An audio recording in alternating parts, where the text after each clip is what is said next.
Bien, bonjour. Dans cet exercice, on va s'intéresser à un oscillateur. Donc, la structure de l'oscillateur est représentée ici. Alors, on reconnaît assez simplement le montage classique, c'est-à-dire que ici, on va avoir un filtre et la partie de la LI, on va assez vite reconnaître un amplificateur non inverseur. Donc, l'idée est assez classique. On a un amplificateur qui potentiellement va exciter toutes les fréquences, va amplifier toutes les fréquences, et le filtre qui va sélectionner une fréquence. Et si on règle correctement le gain de l'amplificateur et le gain du filtre, on pourra espérer obtenir une situation d'oscillation pour une fréquence particulière. Donc l'idée générale de cet exercice est toujours un peu la même. On étudie chacun des parties, ici le filtre puis l'amplificateur. Et une fois qu'on a obtenu les deux fonctions de transfert, on essaie de les mettre en commun, soit pour appliquer la coefficient de Berkhausen sur les fonctions de transfert, soit pour retrouver l'équation différentielle. On peut noter un point supplémentaire, c'est qu'on voit qu'ici le filtre est branché sur l'entrée plus de la LI, donc on sait que I plus égale 0. Donc avec ce type de montage, on sait qu'on pourra déterminer la fonction de transfert du filtre sans qu'elle soit ensuite perturbée par la présence de la LI. Donc ça c'est un point important, cette situation permet en fait d'étudier les deux fonctions de transfert séparément, sans risque ensuite quand on les met ensemble de complications.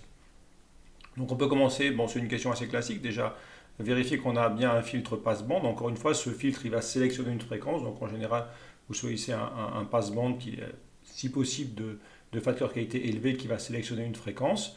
Donc on peut vérifier assez rapidement, comme j'avais commencé à faire ici. Donc si on se met en basse fréquence, eh bien on sait que la bobine en basse fréquence, la bobine est liée au phénomène d'induction. Donc en fait, si vous avez la très basse fréquence, les phénomènes d'induction ne sont pas présents. Et donc la bobine va se comporter comme un fil. Une autre façon de faire, c'est de considérer l'impédance de la bobine, dont le module tend vers 0 à basse fréquence. D'accord. C'est une autre façon de faire.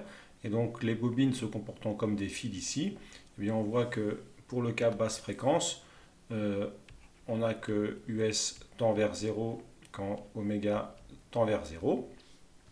Et ensuite, sur le cas haute fréquence, donc sur le cas haute fréquence, c'est le condensateur qui n'a pas le temps de se charger, ou dit autrement, son impédance en module qui vaut 1 sur C oméga, qui tend vers 0 quand oméga tend vers l'infini. Donc ici, au niveau du point A, on va pouvoir remplacer par un fil, mais si on a un fil, on voit que VA, donc on peut déjà dire que VA va tendre vers 0 quand oméga tend vers plus l'infini. Mais d'autre part, ici on reconnaît une structure en pont diviseur de tension, donc on voit clairement que, or, si vous voulez, or, US c'est VA sur 2, donc forcément, US tend vers 0 quand oméga tend vers plus l'infini. Donc on a une tension de sortie qui tend vers 0 à basse fréquence, qui tend vers 0 à haute fréquence. A priori, on va bien partir sur un passe-bande. Donc on peut conclure avec cet élément-là et celui-ci qu'on part bien sur un filtre passe-bande. Voilà. Il sera du second ordre, donc on peut déjà partir sur cette première idée qui est ici. Alors maintenant, en fait, on peut soit s'arrêter là, soit en avoir besoin de la fonction de transfert. Donc là, dans l'exercice, la fonction de transfert est directement fournie. On vous donne une fonction de transfert assez classique pour un passe-bande, d'accord, une forme canonique. Et on vous donne les valeurs de la pulsation oméga 0, 1 sur racine de LC, et du facteur de qualité en fonction de RC et L. Alors pour retrouver ça, il suffirait essentiellement de regrouper les deux impédances qui sont ici, et ensuite faire une impédance équivalente entre le C et puis les L sur 2, L sur 2. On aurait un R et un Z bar équivalent qui permettrait de trouver le potentiel du point A. Et une fois qu'on aurait trouvé le potentiel du point A, on pourrait simplement refaire un pont diviseur de tension entre VA et US, parce que US vaut VA sur 2. Et ça serait donc terminé. Mais faire attention qu'ici, il faut d'abord regrouper les impédances qui seraient ici, les trois impédances là, en une impédance équivalente pour trouver la relation entre VA et R, et ensuite ça va, enfin entre VA et UE, pardon, et ensuite ça va assez vite. Mais bon, toujours est-il qu'ici, la réponse est directement fournie. On vous fournit la fonction de transfert et le diagramme de Bode du gain en décibels en fonction de la pulsation réduite oméga sur oméga 0. On va simplement vérifier que tout est bien cohérent. Donc ça peut être des questions qui peuvent être posées, d'accord, comparer une fonction de transfert fournie à un graphique. Alors on peut déjà, bon, vu que c'est le gain en décibels qui est fourni, on peut déjà faire une première étape où on va commencer par va retrouver le gain. Donc pour le gain, on se contente de prendre le module de la fonction de transfert qui est ici. Donc le gain réel, pour l'instant, bon, il y a 1,5 qui factorise, fois 1 sur la racine de 1 plus Q, oméga sur oméga 0, moins oméga 0 sur oméga, tout ça étant bien sûr au carré. Voilà, alors là c'est assez simple, ce qu'on peut remarquer déjà, c'est que, donc ça c'est une fonction de oméga, et on voit que, donc ça entraîne assez facilement que le gain max, il est forcément obtenu pour oméga égale oméga 0. Disons que le numérateur est fixé, le dénominateur dépend de oméga, c'est 1 plus un terme qui est toujours positif ou nul, et qui s'annule pour oméga égale oméga 0. Donc pour oméga égale oméga 0, vous avez le dénominateur qui est minimal, et donc la fraction qui est maximale, et en ce point-là, vous avez, voilà. Donc ça c'est assez facile que G max ça fait 1,5, et simplement si on fait GdB max, donc ça sera GdB max, il sera bien obtenu en oméga égale oméga 0, comme il est indiqué ici, d'accord. Donc pour reprendre un peu plus précisément, je vais aller un petit peu vite, vous avez en bleu le gain en décibels qui est tracé, d'accord, et en pointillé ce sont les asymptotes, d'accord. Donc le gain max, ça fait, enfin en décibels ça fait 20 log de 1,5, et simplement ça fait moins log de 2, le log décimal, et en fait 20 log de 2, si on calcule, ça fait de l'ordre de moins 6. Donc on retrouve bien ce point qui est ici, d'accord. Donc ce point-là est bien retrouvé. Maintenant on peut dire un petit mot sur les asymptotes. Alors on peut déjà peut-être commencer par déterminer rapidement les asymptotes. Donc si on est en basse fréquence, on peut trouver un équivalent du gain, alors le gain asymptotique, on va dire, en basse fréquence. Donc dans ce cas-là, en basse fréquence, au dénominateur, c'est ce terme-là qui va dominer. C'est le terme oméga sur oméga 0 sur oméga, avec le Q carré. Donc on aura en fait quasiment 1,5 fois 1 sur racine de Q carré, etc. Donc on prend la racine, le carré disparaît. Il y a toujours le Q qui est là. Et en fait, oméga 0 sur oméga, c'est dénominateur du numérateur, donc on le remonte au numérateur. Et assez simplement, disons qu'on va arriver, bon, je vous laisse vérifier le calcul, mais on arrive à 1 sur 2Q fois oméga sur oméga 0, ce qui fait en termes du gain en décibels basse fréquence, disons asymptotique, ou l'asymptote, ça va faire du, je vais te reprendre, oui, ça, on va écrire ici, 20 log de oméga sur 2Q oméga 0. Donc si je reprends ici, ça fait donc le GdB en basse fréquence, il peut s'approximer par donc 20 log de 1 sur 2 de facteur de qualité, plus 20 log de oméga sur oméga 0.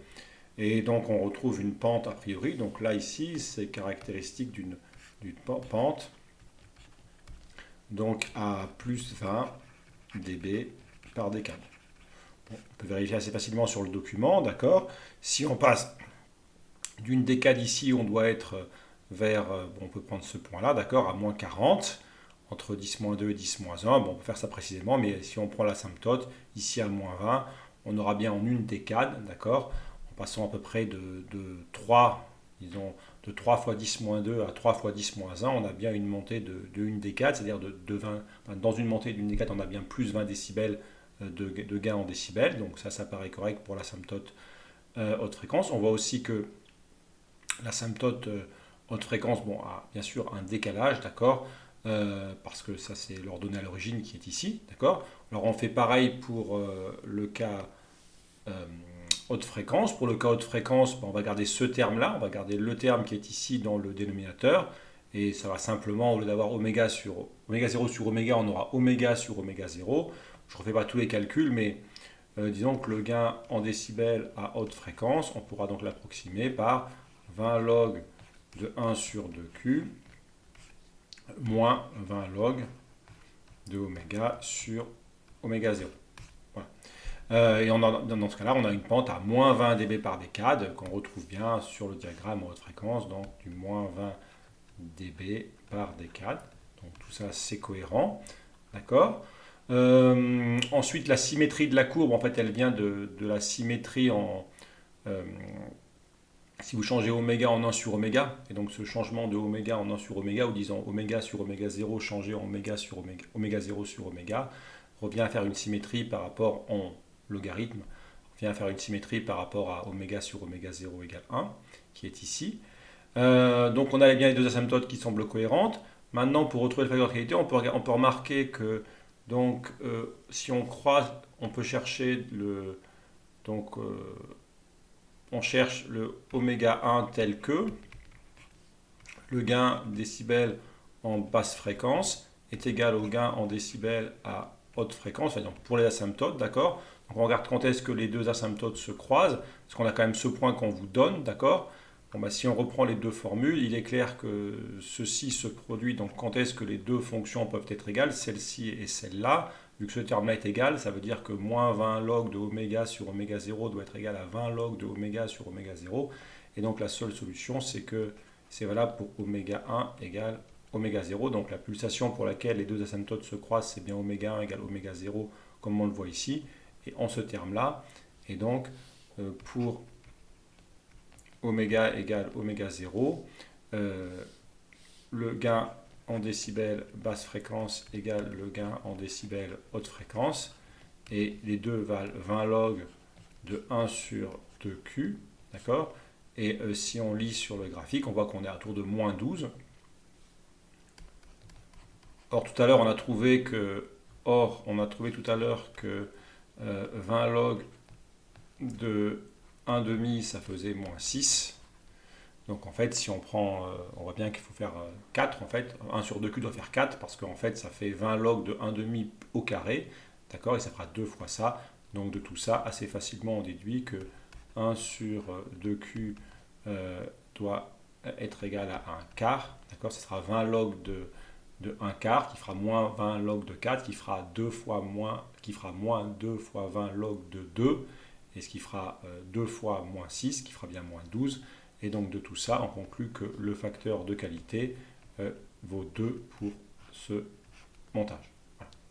Donc voilà la valeur du facteur de qualité. Donc là, vous voyez, on peut faire des petits calculs. Donc on a comparé la fonction de transfert fournie au diagramme de Bode en décibels, enfin pour le gain en décibels. Et on peut vérifier le point de passage pour quand est-ce que le gain est maximal. On peut vérifier les équations des asymptotes.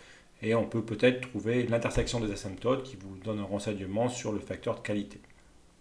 Voilà. Bon, bah pour le filtre, on ne va pas faire beaucoup plus. On a bien retrouvé le caractère passe-bande, d'accord, soit rapidement, soit plus complètement. Maintenant, pour l'ALI, donc là, on va supposer un ALI idéal. Il y a une rétroaction sur le moins, donc on va supposer un fonctionnement linéaire. Donc on peut écrire ça.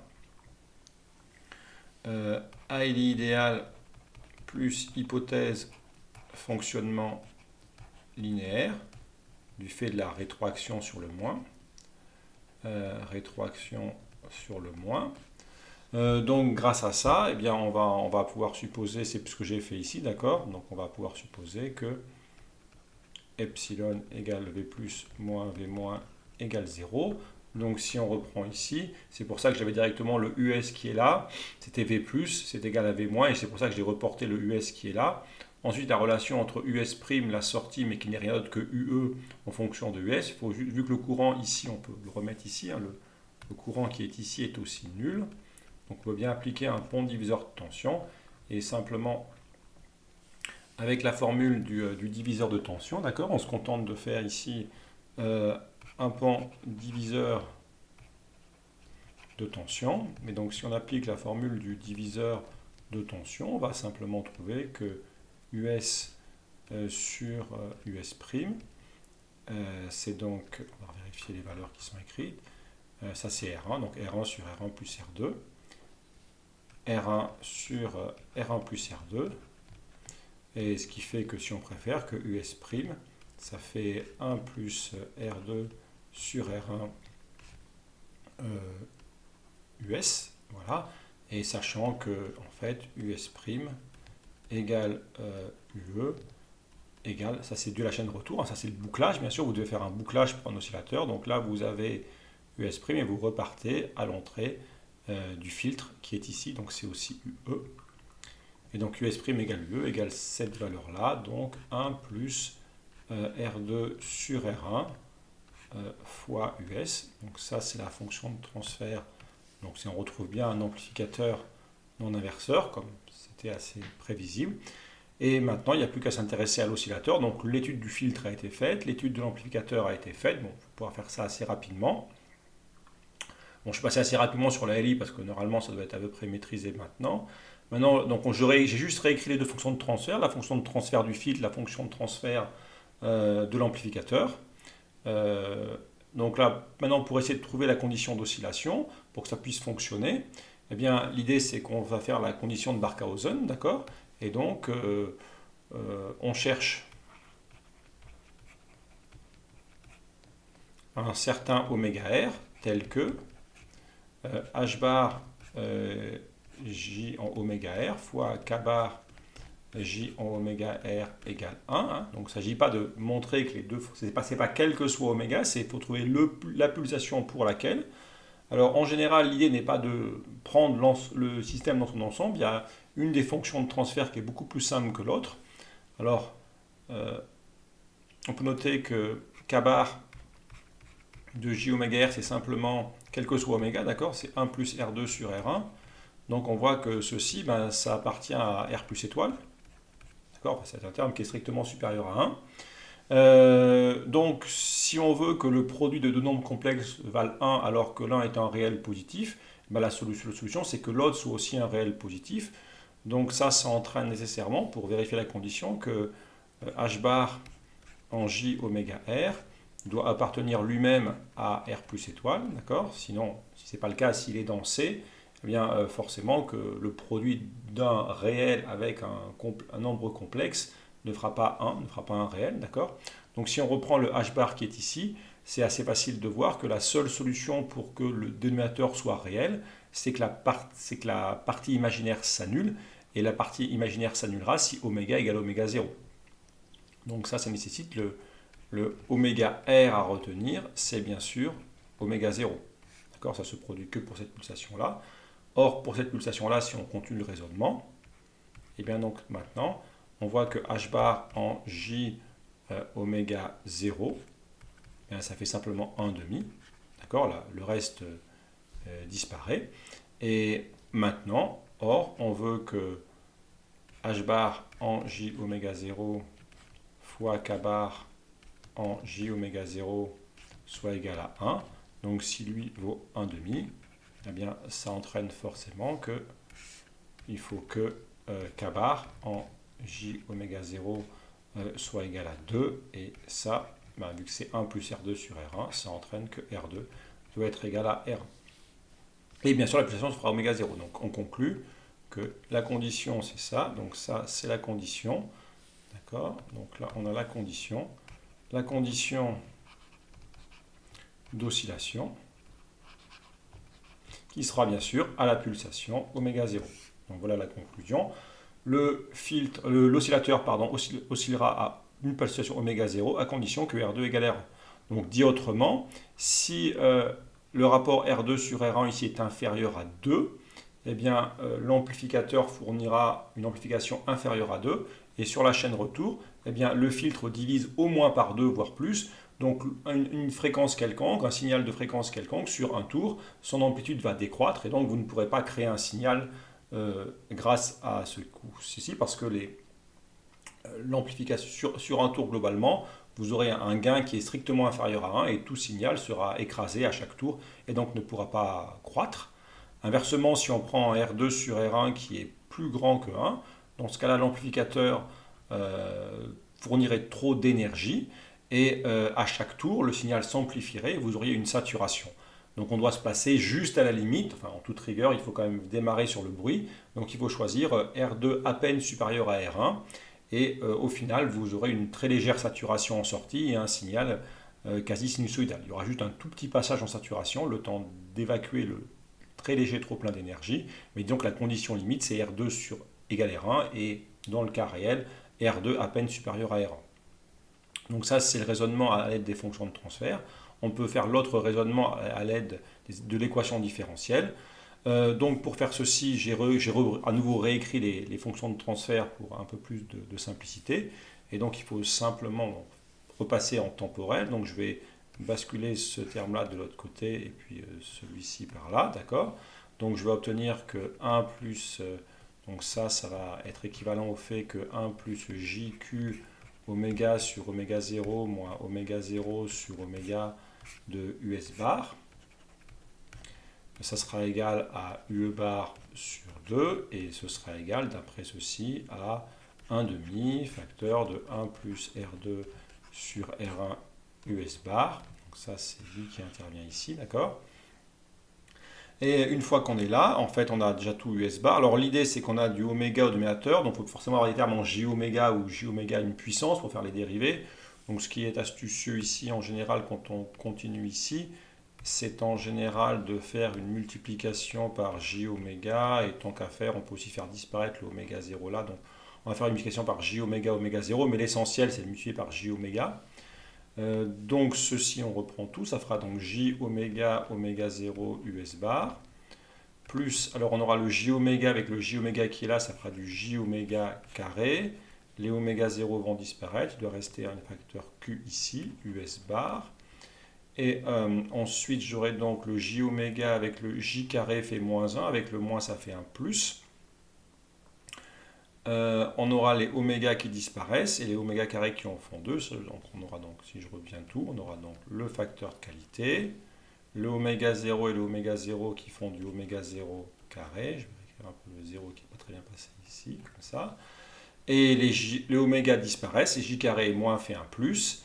Et on recopie US bar. Et de l'autre côté, on aura donc J oméga oméga 0 fois 1 demi fois 1 plus R2 sur R1 US bar.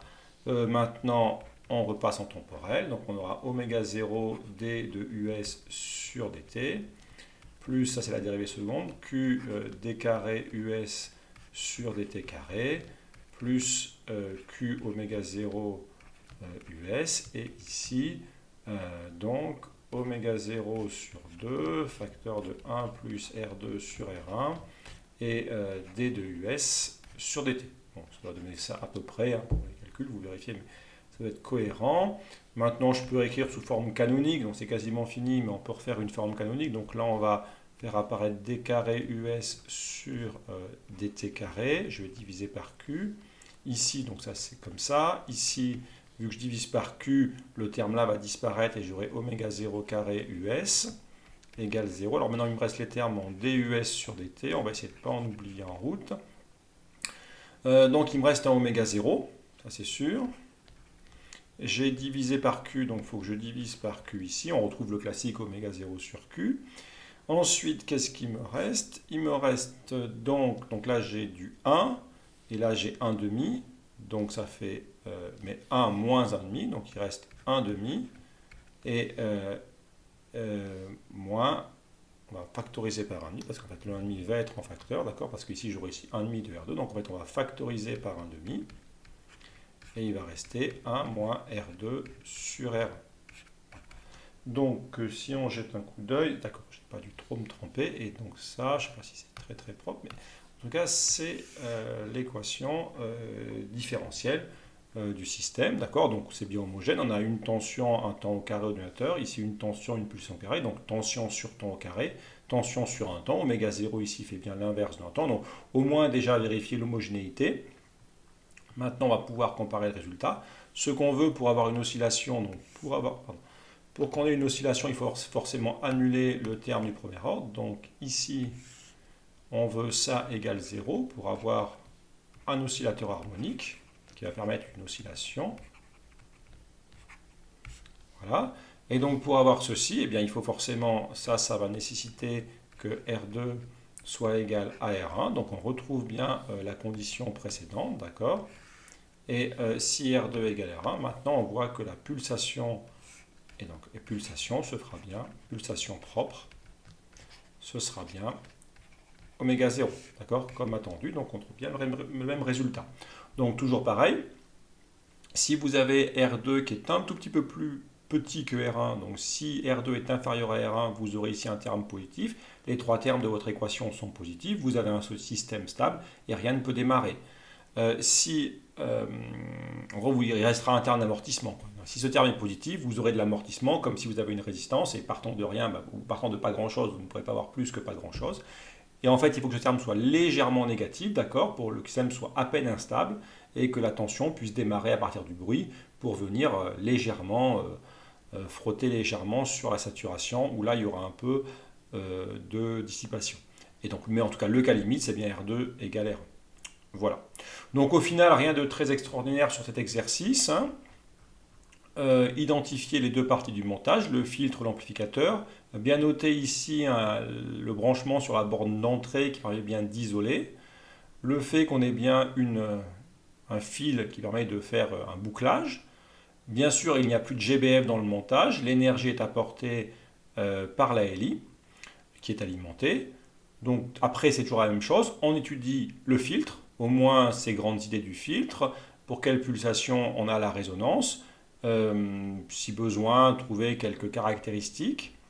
Ensuite, la chaîne retour, qui est en général un ALI, donc amplificateur ou amplificateur inverseur, ça dépend des montages en fonction de l'oscillateur lui-même, du filtre lui-même. Et ensuite, lorsqu'on a les deux fonctions de transfert, la méthode est ici, hein, surtout ne pas faire des calculs compliqués. Une des fonctions de transfert est en général très simple, elle impose une condition assez rapidement et on reporte dans la seconde pour imposer. Mais bien voir ici, il y a bien deux conditions. Il y a une condition sur le module et sur la phase. Et c'est bien ces deux choses qu'on a exploitées pour réussir à résoudre le problème. Et sinon, on repasse par l'équation différentielle et toujours pareil, on obtient une équation différentielle avec du second ordre. Et donc pour la résoudre, enfin, pour trouver l'oscillation, on cherche l'oscillateur harmonique. Donc on a eu le terme d'ordre 1, ce qui va nous donner la condition sur le rapport des résistances. Et ensuite, une fois qu'on a l'oscillateur harmonique, il suffit de voir le terme en facteur de US dans l'écriture canonique pour trouver la pulsation au carré. Voilà, donc rien de très extraordinaire, un exercice assez classique sur ces questions-là. Voilà, je vous remercie.